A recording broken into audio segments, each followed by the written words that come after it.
Hi, and welcome to our listeners, and welcome to our guest here, Dr. Brandon Liu from Kingston in Canada. I'm super excited to be talking with you. Welcome, Brandon. Thank you for having me. And before we dive in, we got so many topics I'd love to pick Brandon's brain on here today, but want to let everyone know, as we've heard many times, this program, this live stream is not personal medical information. Everything we talk about is for only educational and inspirational purposes. If you are interested in talking to someone about your specific health issues, reach out to us at team@ifixhearts.com. Again, this is just for educational purposes. So thank you very much for, coming on the show here today after your work day. And there might be a lot of our listeners who already know what you're doing, but tell us a little bit, Brandon, what you're currently doing, what your work is, and what you can, share with us here today. For sure. Yeah. Thank you for having me. So I'm Brandon. I'm a medical doctor in Canada. I recently just finished my internal medicine residency, and I'm currently specializing in respirology. And throughout my medical training, especially a lot of long nights in the hospital, I developed a few very particular interests. Where one, I see a lot of the downstream pretty significant consequences of chronic disease, and I really try to distill down protocols and help provide a lot of the science and methods to just improve general health and really prevent disease. And then also, working very busy 100-hour weeks, staying up for 26, 30 hours at a time.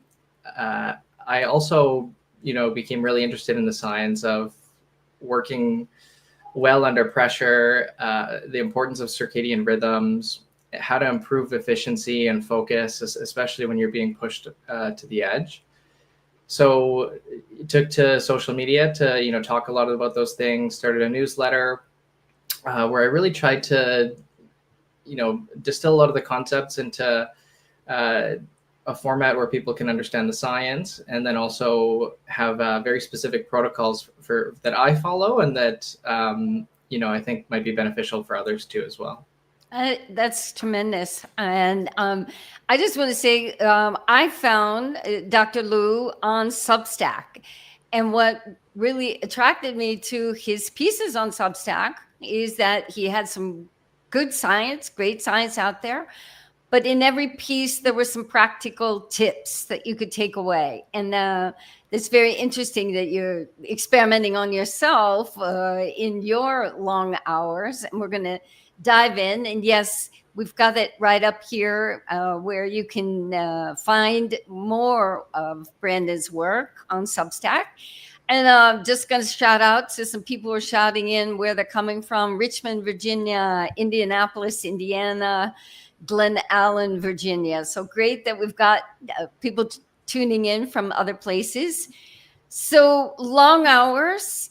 And I saw you had an interesting piece on creatine and sleep as well. So, and I debate with myself every time, how do you pronounce it? Is it creatine or creatine? I say creatine. Okay, I don't good. think there's any right way to pronounce it. So this is a huge topic amongst our employee wellness programs, but also just individuals within the practice. Tell us who can benefit from this? What about dosing? Are you supposed to be doing this before or after workout, or does that matter? Any specifics that might be that the women might think about a little bit more as opposed to the men? Let's dive into the creatine. Sure. So I guess just maybe taking a step back to the science of creatine just for a few minutes is, a lot of people know what the mitochondria is. It's the powerhouse of the cell, and what we call the energy currency of the cells is ATP, so adenosine triphosphate. So if we go back to basic neuroscience, ATP is essentially your best source of energy. It's what you're burning when you're, pretty much doing anything to start. But once you run out of it, you start going into more of an anaerobic state. Lactic acid builds up. Most people know that feeling when they really exercise. And what creatine helps with is what tends to be more on the spectrum of exhaustion, where, for example, it allows you to replenish your ATP quite rapidly. So it donates phosphate groups to that. And so what that means is that it allows you to do more work when you're supposed to be exhausted and running out of ATP. So the way that initially, people traditionally think about that is in the gym. All the, the gym bros or, the big jack guys you think of in the gym are taking creatine. And the reason that creatine helps with building muscle and why it's so popular in that field is that it allows people to do extra reps, right? And over time that adds up and strength builds up, and beginners especially can see, upwards of a 30% increase in their strength with taking creatine. And more recently, particularly my interest with creatine is looking at brain health, and particularly under sleep deprivation. Because, when I first started residency and I was doing these 26-hour shifts without any sleep and having to make all these important decisions, I thought it was a bit of a wild culture, and no one really, gave any advice for how to perform better. So I really wanted to dive into the literature, and there's actually some really cool evidence for creatine. So one, I think, really good example of how creatine helps is when you are exhausting your brain. So sleep deprivation does it, intense pressure, and also oxygen deprivation. So there was a beautiful study where they took healthy young men, and they starved them of oxygen. So for 90 minutes, they were doing exercise with 10% inspired oxygen, and normally, we're inspiring 21%. And they made them do all these sorts of cognitive tasks during it. And their cognitive performance, as you can expect, plummeted. So, no one can really pay good attention when they're sleep deprived or starved of oxygen. But they gave one group a week of creatine loading. And so you typically load creatine, in a gym culture fashion and to saturate muscle stores with about 20 grams a day for about a week. And that should saturate your muscle stores. And the thought was that would saturate brain stores as well. And the group that took creatine saw a very minimal decrease in their cognitive performance. Wow. And that's because it allowed them to, rapidly generate that ATP when they were stressed. So then it just makes sense that, the next logical studies are, when you're exhausting your brain and you're sleep deprived and you're exhausted, when you're depressed, can creatine help? And we're starting to see with new studies that sleep depriving people for up to 24 hours, as most people know, will impair cognitive performance throughout a lot of domains.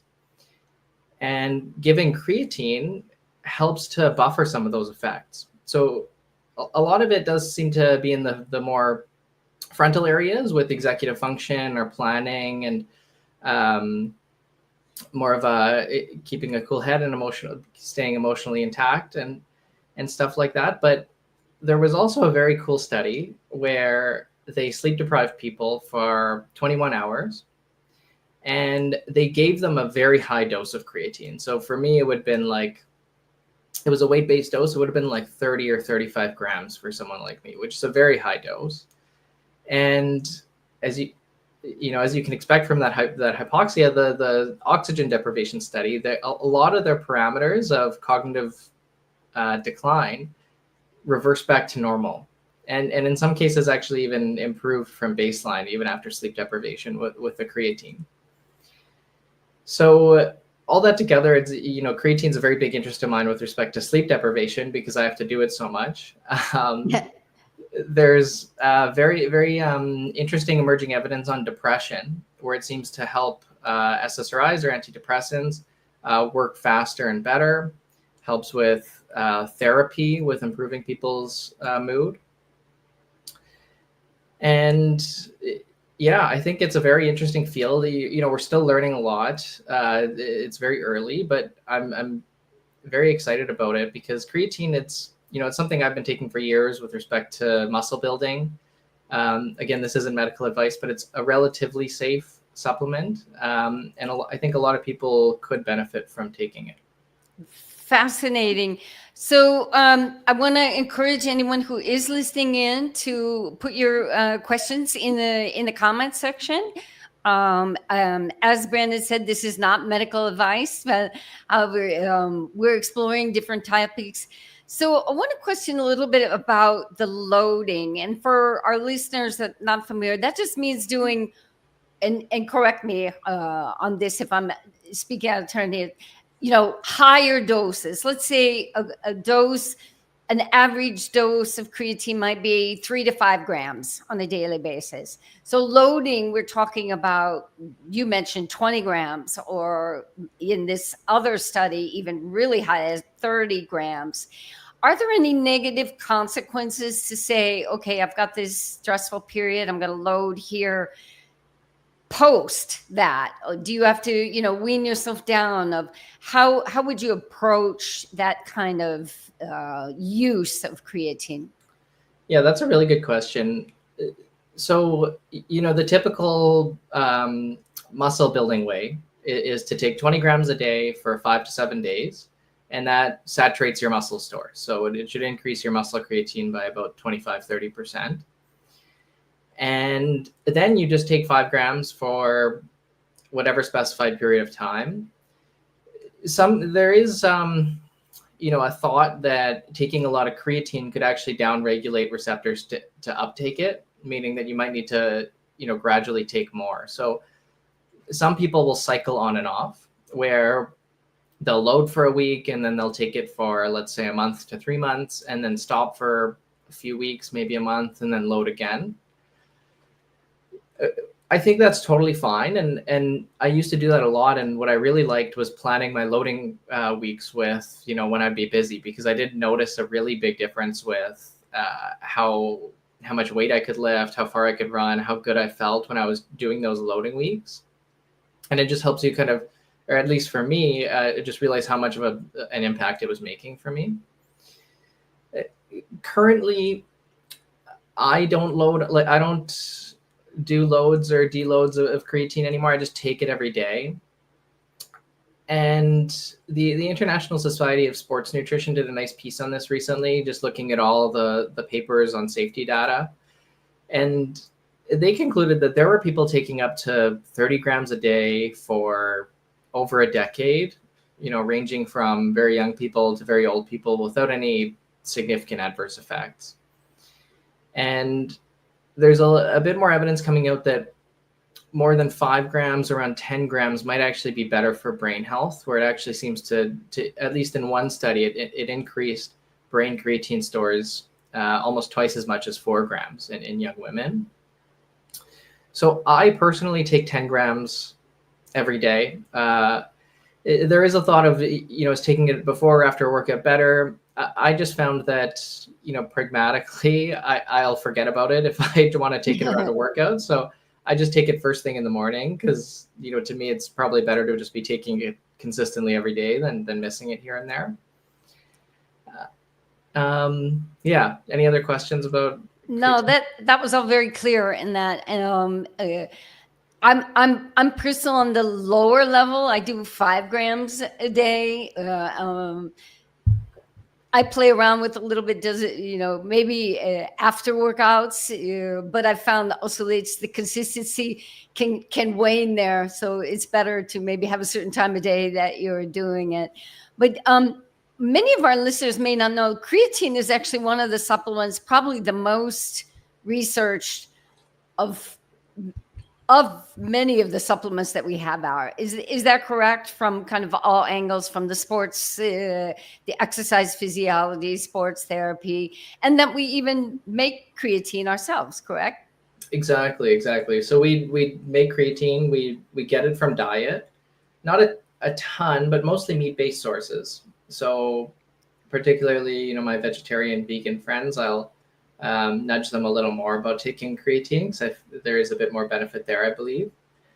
Um, I would say, I don't know if it's the most studied or well studied, but I'd say it's, in my opinion, the most beneficial supplement to take. So, barring not being deficient in, certain vitamins, very few things have such a profound impact on muscle strength. And, doing a deep dive with being sleep deprived all the time, there are many other things that actually improve cognition, or at least have evidence of that during severe sleep deprivation. So, to me, it just makes sense to be taking it every day, and it's very low risk, at least for generally healthy people. A great tip there, and fascinating too about the showing benefits also for individuals dealing with depression, as we try to navigate forward with the mental health issues we have globally. Maybe creativity can be one tool for many people. Yeah. You mentioned your work in, and I'll remind everyone, if you'd like to know more about Brandon and his work, you can follow him on Substack. I see we have some individual, Mickey joining from Florida. You can also find Dr. Lou. I think we have another link that we can post up there as well, where you can reach him. And but you mentioned efficiency and focus. Any other things that you've discovered in your, which we're going to dive also into sleep and circadian rhythm, but anything that I might have missed in following you on Substack that you've been diving a little deeper on how to improve efficiency and focus? Yeah, there's a few things. So, of course, the foundation is, getting good sleep, exercise, of course, healthy diet. Those are definitely the foundation where you're going to get the most benefit. But especially, being so sleep deprived and exercising as much as I can and trying to be healthy, I did want to try to find other ways. And there is some pretty interesting evidence, at least for binaural beats, and also getting rid of our phones when we're trying to work. So maybe phones first. So phones are honestly poison to our attention. So we're, a lot of, I'm guilty of this too. And a lot of us, we're so addicted to our phones and always waiting for, messages to come through, and we're pulling it out every time we have a spare second. And a lot of studies have started to look at this actually, where simply having a phone in your pocket or on your desk, even if it's off, seems to impair our memory and attention. And putting your phone in another room seems to alleviate that. So, the thought is that, if your phone's in your pocket or it's on your desk, in the back of your mind, even if you're not conscious of it, you might still be kind of wondering, like, is that text come through, or is there an email there waiting for me? And I think it's really important, especially with all our distractions, to be very intentional in what we do. And so, now I keep my phone as far away from me as possible when I'm working. And, even just hearing a notification, it impairs attention to the degree of distracted driving. It's pretty profound, and it kind of makes sense, right? Like, if you hear a phone call in the background and you're trying to study or get some work done, you might still be kind of in the back of your mind wondering, what's going on with that. So I always pull my phone out. I do all my two-factor authentications, because there's so many of them these days, and then I turn it off and put it in another room. And usually I'll try to set like a 1-hour timer and just get work done. And it's honestly amazing how much more productive I am, because having our phones can just be so distracting, even just a few texts from friends. This is a great tip. And this fits right in line. We're here at the Ovadia Heart Health team. We'd love for you to connect with us on LinkedIn. Just search Ovadia Heart Health so that you can, see some tips like from Dr. Lou and be able to join in on any of our live streams. But I did myself a little phone experiment, and it's now going on 2 or 3 years. So I found I was getting up in the morning, and the first thing I would do would turn on my phone, check my messages, and then I went down the rabbit hole, right? But hadn't even finished my coffee, and I'm half European, so my espresso in the morning is kind of important to me. And I started delaying that. So instead of turning my phone on first, I read from a book, like a real book, not an electronic one. And I've practically doubled the amount of books I can read just by those 10 or 15 minutes in the morning where I'm not starting. And this has been kind of a game changer. So I love your tip about memory and attention and putting that phone in the other room. We do have way too many distractions. Yeah, that's amazing advice. I should be reading books in the morning, but I still have to study so much. I always pull up my computer, and I do get distracted. But I also, along these same lines, certain things to like block apps and just kind of focus in on one thing also has really helped me focus. Yeah, that's also a great tip. So let's go a little bit farther into the sleep and circadian rhythms. Well, we know, or I'm assuming your great interest came from your own sleep deprivation Yeah. as a medical student. But, in our employee wellness programs at Ovadia Heart Health, we really look at metabolic health as a foundation, obviously nutrition and exercise, but we see sleep, stress, getting adequate sunshine, those stress management as pillars. And you've done a lot of interesting recently, deeper dives into sleep. How about first just some basics for people who are not paying a lot of attention to that? Yeah. Yeah, so circadian rhythms, they're crucial to, pretty much every cellular process in our body. And I think why people are able to understand why circadian rhythms are so important is because most people, at least at some point in their lives, have been jet lagged. And being jet lagged, being sleep deprived is honestly a terrible feeling. And I think most people understand that, how significant the impacts of that are. You make bad decisions, you feel groggy, it's hard to focus. And, the reality is that unfortunately, a lot of people are living with social jet lag all the time. And if you dive into the research, when we compare early morning people, so morning larks, for example, to night owls, people that rise in the morning tend to do a lot better in a lot of aspects of life, where probably because of staying more in tune with their circadian rhythms and being more alert in the mornings and throughout the day when our work days are scheduled, early morning people tend to have lower incidence of depression. They tend to perform better in school. They have lower incidence of pretty significant metabolic disease like diabetes and metabolic syndrome and obesity. And diving into the literature, I became really passionate about this because my circadian rhythm was disrupted for quite a bit, and I think it's actually very easy to adjust your circadian rhythm, and also to reap a lot of the benefits of that. So, with respect to our basic circadian rhythms, most people in the mornings, if you're aligned, you'll feel this nice surge of cortisol where you wake up refreshed and have energy, and that really helps you get ready for the day. And then your cortisol will slowly decrease throughout the day, and your melatonin will start to rise. And that's your sleepiness hormone. That helps you wind down for the day, have a really good sleep, and then wake up in the morning with another surge of cortisol. And that's how we were designed to be. But now, we weren't designed for all these bright lights in society all night. So bright light at night, even not very much, can significantly reduce your melatonin because you're essentially tricking your body into thinking it's daytime.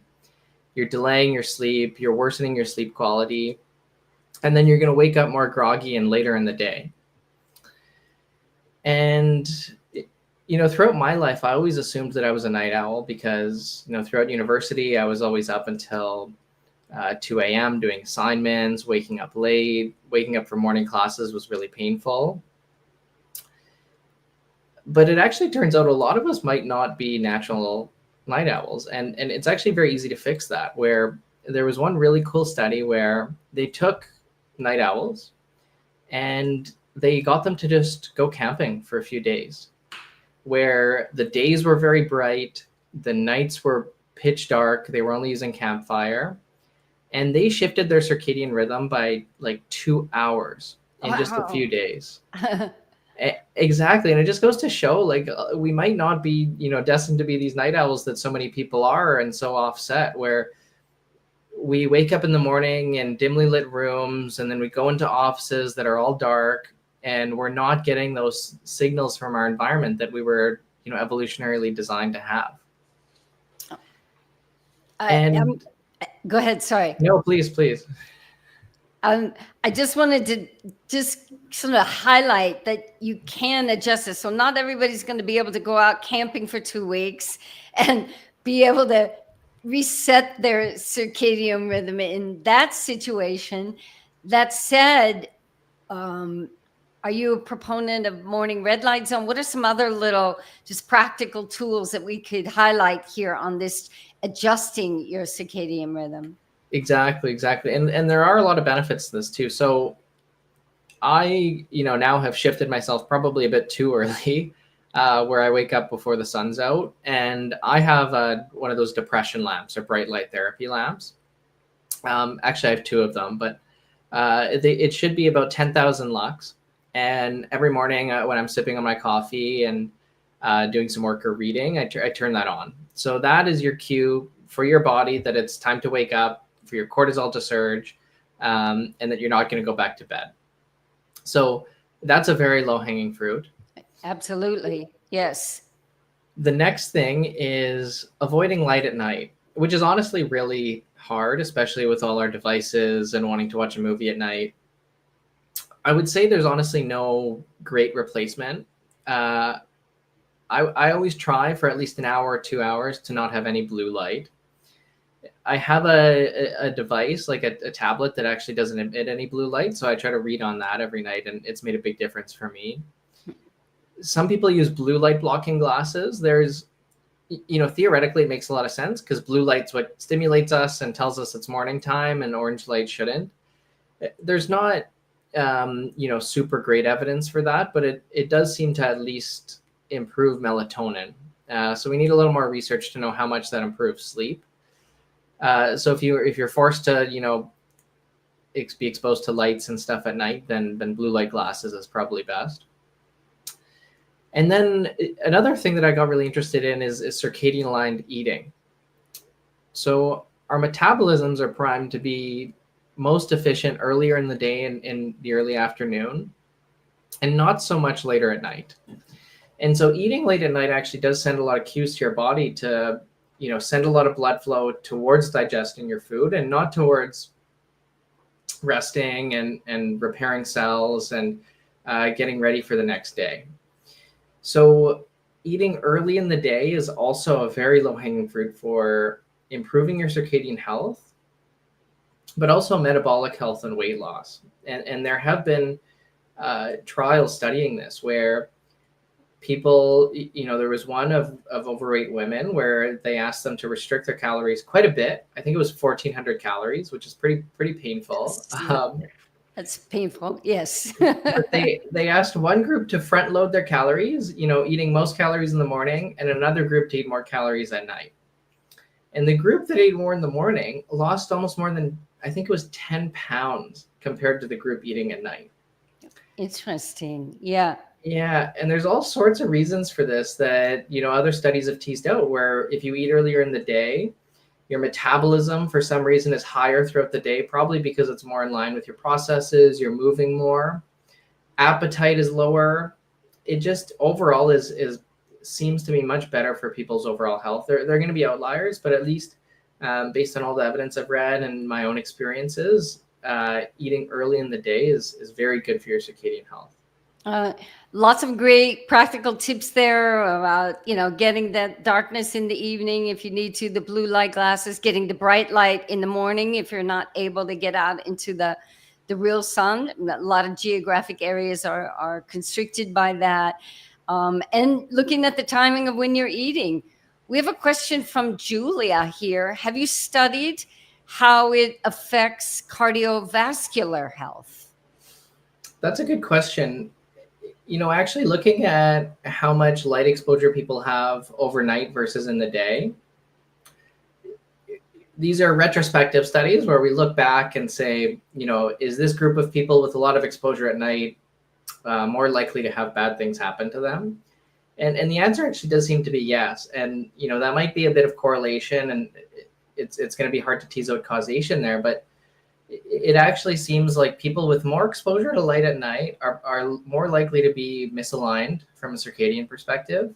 And they do seem to have higher rates of heart attacks and cardiovascular mortality. So, a lot of work is starting to show that, if you're impairing your sleep, if you're not aligned with your circadian rhythm, you're going to have more inflammation. You're going to make more poor choices with respect to food is probably a big driver, might be less likely to exercise. And that has a lot of implications for, just general health, but also cardiovascular health as well. All right, great. And great question. Thank you, Julia, on that. In terms of companies, so, individuals have a little bit more control, particularly in their house, and many of us have more control. I work for a virtual company. I can control a lot of things because I'm in my house. But let's say in the workplace, what are some things within the work environment? We currently, the Oveda Heart Health, we work with a manufacturing company in Pennsylvania, a dental company in Oregon. Those are the ones that are active right now. What are some things at the workplace that could help either be more positively influencing our sleep or circadian rhythms, that might be kind of low-hanging fruit that people are not doing? Yeah, that's a good question. Ideally, giving people 10 minutes in the morning to go get some sunlight and walk around, because there's really no replacement for sunlight. But that's that other study I talked about where they brought people camping and then looked at how fast their circadian rhythms shifted. They also looked at how much light exposure they were getting. And I think most of these people worked in offices. And it was very low compared to how much light they were getting outside. I think almost 10 times lower lux.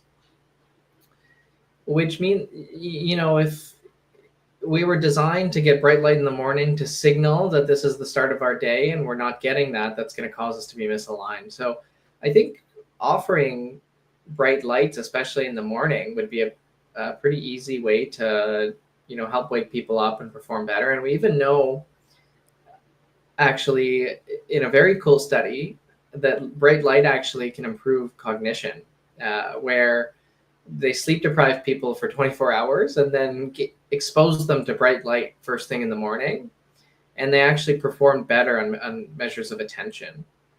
So offering those even bright light therapy lamps, or there are bright light therapy glasses, those are unfortunately a bit pricey, would be a good way if people aren't getting enough sunlight, or starting before the sun even comes out to improve their health.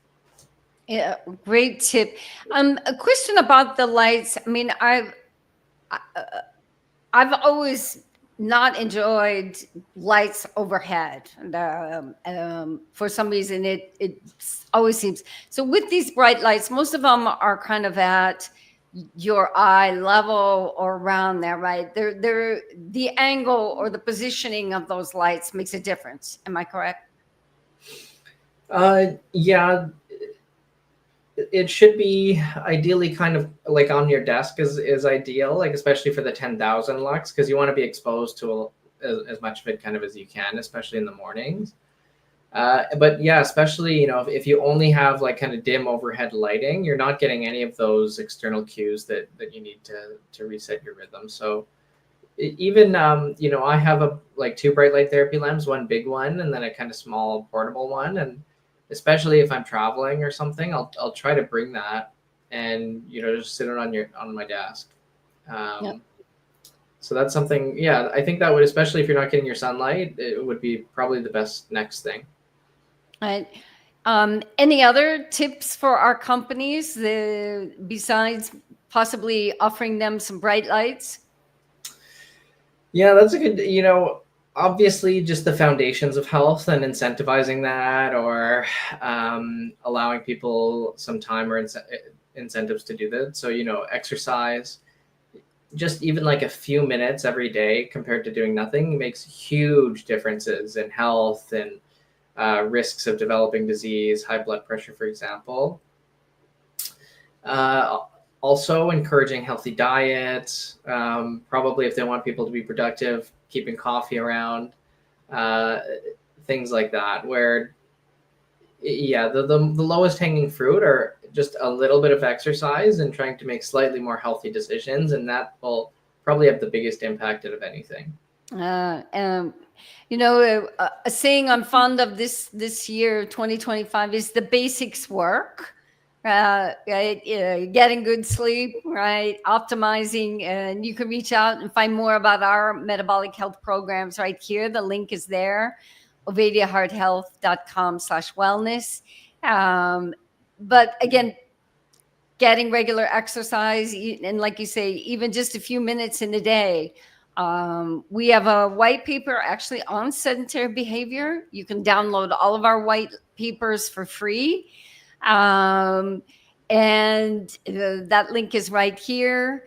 And I see Mike from Austin has a question here. It seems like light lovers always talk about early morning, uh, late night lighting situation. Are there no fun, cool studies of benefits of being outdoors at solar noon? That's a great question, Mike. Uh, any benefits to being out at high noon, Dr. Lou? I don't know about specifically high noon. I'd honestly have to look that up. That's a good question.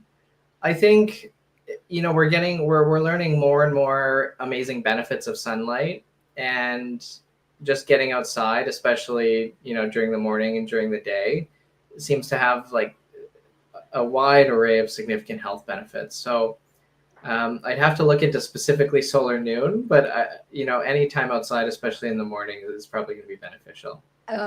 Great question, Mike. My question is, just stepping back, we talk about sunlight here. We're talking about being outside, exposing ourselves to sunlight.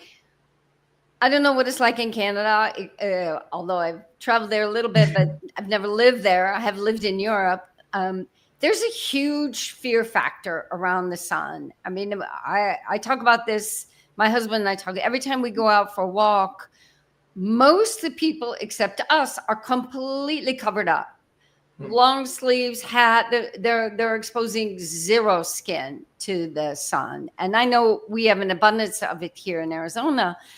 But how do we shift in this mindset of being completely fearful of the sun from a health perspective? You're a doctor.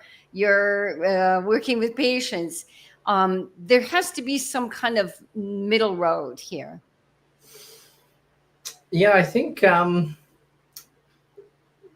will say for Canadians, it might be a little harder because we only get like a few months of sunlight. So maybe people that aren't used to it, and it's like 30, 40 degrees Celsius out here today. I can barely tolerate it. But there is a lot of fear around the sun. I think it's valid. No one wants skin cancer. I'm a big advocate of sunscreen and going outdoors. I would say, that's kind of what me and a lot of others have set out to do, is translate a lot of the knowledge and the benefits of this. And especially in Canada, a lot of people are vitamin D deficient, which can have a lot of significant health implications. So at least from a health perspective, getting at least some sunlight, in general, I don't think people have to completely cover themselves up. That's a little extreme. But going outdoors and then just seeing how they feel. I think people typically just feel better after they spend more time outside, and it can just be a bit of a hard to find the time, I think.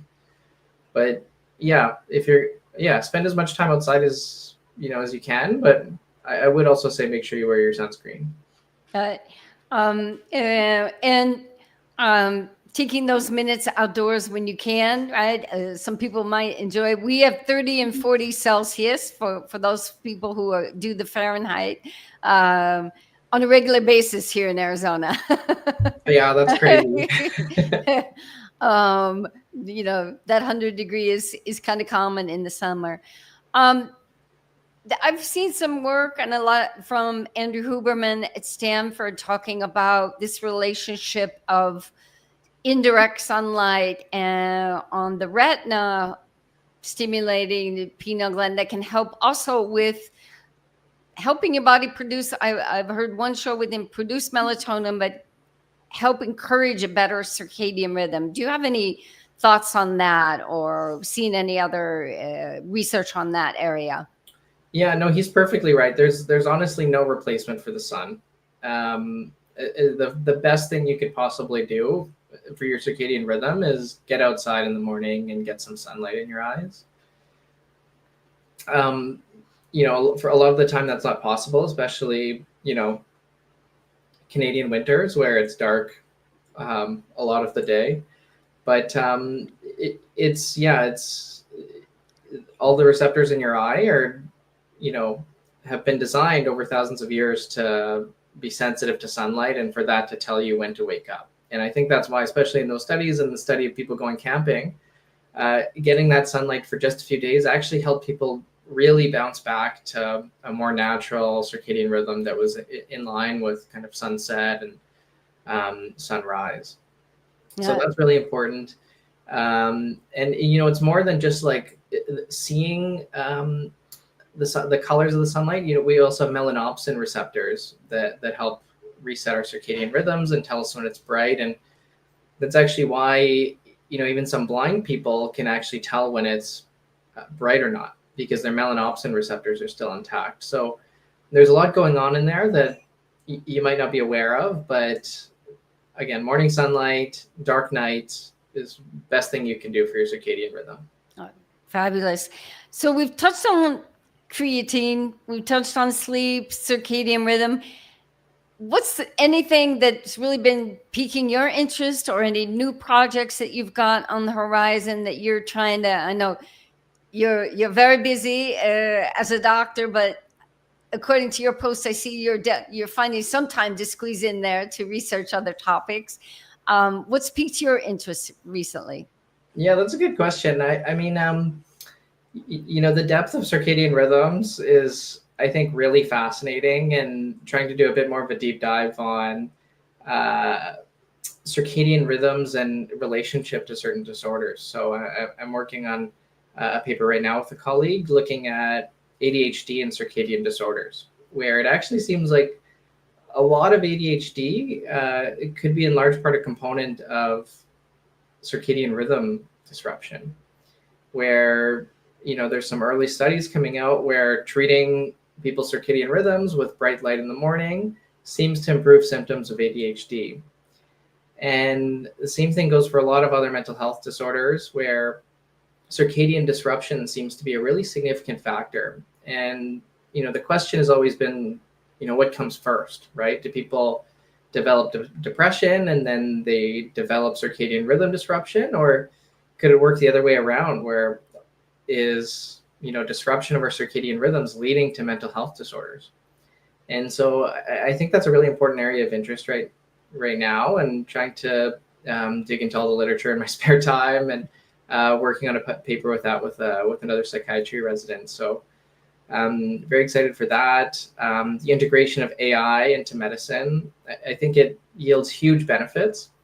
I don't think doctors are ever going to be replaced by AI. I know a lot of people have been posting about that recently, with studies showing that AI might be better than doctors in certain things. And I think it's going to be really important to integrate AI properly into healthcare. And I think it could really, save lives, improve the efficiency of the healthcare system. And I'm always surprised, when patients come in and they've chat GPT things, and a lot of the times they're actually right about even catching these rare diagnoses. And I'm not telling everyone to chat GPT their medical disorders, but it's becoming really, very, really helpful. And so I'm looking at ways to integrate that into healthcare and um, just improve the overall health of people. Um, Great stuff. I want to pick up on that AI because I saw a post of yours also that said, I'm going to very much butcher the title, but it was the fact of, is AI dumbing us down a bit? And because, we have all these hacks and different things. So what about the negative? Yes, it might help efficiency in that, but there is also a negative side. Yeah, I get really worried actually with AI. And my worry is that when I was a kid, when you were a kid, I'm sure like we had nothing like this that could just develop an essay in like seconds. um, and I get really worried that kids are going to become really reliant on this and just not be able to form thoughts of their own or think through things critically. And there was a very, very cool study on this where they broke people into three groups, and they got them to write kind of SAT style questions, or essays, sorry. And one was, they called a brain only group, where they gave them a question and they gave them, for example, 10 minutes to write an essay. Another group, they told them to write the same essay, and they only had Google. And another group, they told them to write an essay and they only had ChatGPT. And they all wrote essays, and then afterwards they crossed the groups over, and then they asked them a lot of questions about their essays. So the people that just sat down and had nothing and wrote their essays, they asked them, oh, like, quote me one line from your essay, right? Pretty much everyone could quote a line from an essay they wrote. But the group that used ChatGPT like could not remember a single line, or the vast majority of them, which is frightening, right? That's If frightening. you have these Yes. teenagers writing essays and they can't remember a single line, are they really like developing their critical thinking skills? And then I believe, it's been a while since I read this, but if they crossed them over, and the group that used ChatGPT actually had less brain connectivity and activity than the other groups. But if the group that wrote an essay alone was then switched to and allowed to use ChatGPT, their connectivity was fine. So to me, that just goes to show, like, AI is a tool. It's not a replacement for writing essays or thinking. Like, some of the most valuable ideas and thoughts I've ever had were just sitting down with my own thoughts, just writing, right? And I think it's very easy to get in the habit of asking AI to brainstorm things or write essays for you, and it just the thought of that kind of terrifies me. So now we have evidence that it's very bad for your brain, and you should only be using it as a tool or a guide, not a replacement for your own brain. And that's great advice, and that we can carry over to all things health, right? I have individuals who were using all kinds of apps, looking at their macros and their, code, and then things kind of stalled out or didn't move, and then have them just handwrite what they've been eating across the week, and we had all kinds of interesting revelations of not even realizing what they were doing and being able to see more concrete how their day and how their week flowed and what they were consuming. So I think it's also we want to keep inspiring here. Again, if you'd like to know more about our employee wellness programs at Ovadia Heart Health /wellness, connect with us on LinkedIn to see more programs like this and interesting people like Dr. Lou, who joined us here today from Canada. Here's our LinkedIn. One more piece of information. If you want to download for free all 7 of our white papers, you can do that as well. Any last thoughts as we get here to closing out? Something that we didn't talk about, or what you would hope to inspire people? As I said when we started the program, what I love about your Substack, it's got some science, but it always has some practical tips. For sure. And, that's what I'm really trying to do is, I would never do anything that I wouldn't tell anyone else to. So, this is me just trying to explore the science and figure out how to make people, healthier and smarter and more productive, and breaking that down into protocols that people can do. So, I'm just grateful for all the support I've gotten so far. Wonderful. Well, thank you so much for being a guest, and we look forward to seeing more endeavors, and keep in touch with our team as well. For sure. Thanks so much for having me. Absolutely. And thanks for joining in, all you